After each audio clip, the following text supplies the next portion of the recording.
abolish money being spent on political operations that are disguised as relief food distribution or fundraisers.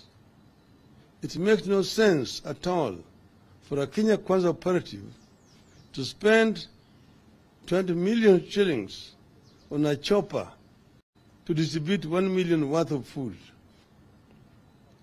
It makes no sense for a principal secretary to spend 10 million shillings on a chopper to deliver 200,000 shillings at a fundraiser. This madness must stop in the interest of austerity. 4.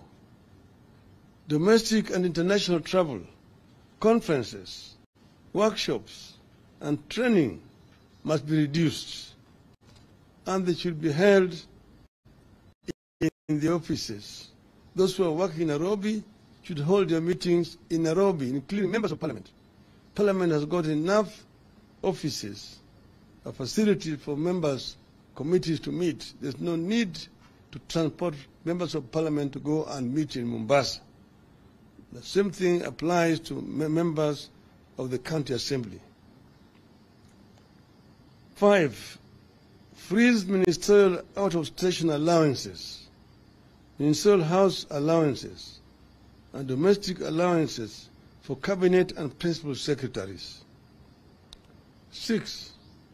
End corruption and theft of public funds.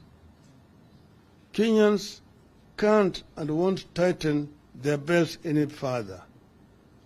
They have had enough.